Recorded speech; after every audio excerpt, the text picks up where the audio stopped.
Bonjour de l'île de Ré, où entre deux grains me vient une idée, ou plutôt la réponse à une question que je me pose depuis 15 jours. Et en voyant la fête à San Francisco finie, les AC-45 partis, il n'y a plus que deux bateaux à quai, le grand AC-72 des Américains et l'hydroptère. Et je me demande, mais que fait donc l'hydroptère encore ici? Je me pose donc la question depuis au moins 3 mois, et je vois la réponse sous deux formes.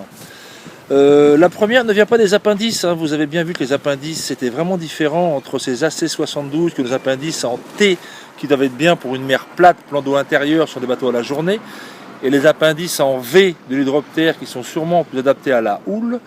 La différence ne vient pas dans le gréement, où ces fameux mâts-L sont très bien pour des régates à la journée, mais ça doit être dangereux de partir avec ça pour faire des traversées.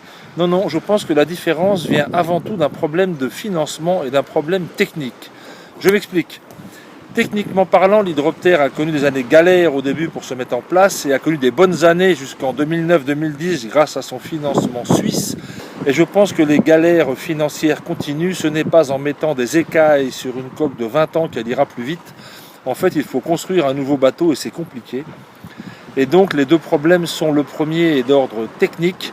Je crois que entasser des inventions d'ingénieurs les unes sur les autres sans une direction, quelqu'un capable de dire non, on n'en a pas besoin, et capable de dire oui, c'est par là qu'il faut aller, ça manque un peu dans l'équipe.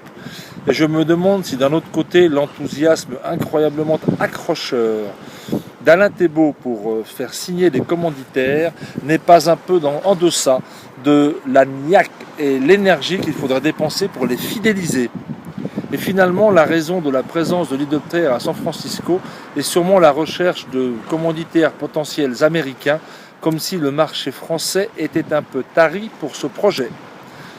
Voilà les deux raisons. Je pense que l'hydroptère est un peu en panne en ce moment et vit un de ses tournants, parce que techniquement parlant, il manque de cohésion et parce que financièrement parlant, il n'y a plus de sous dans les caisses.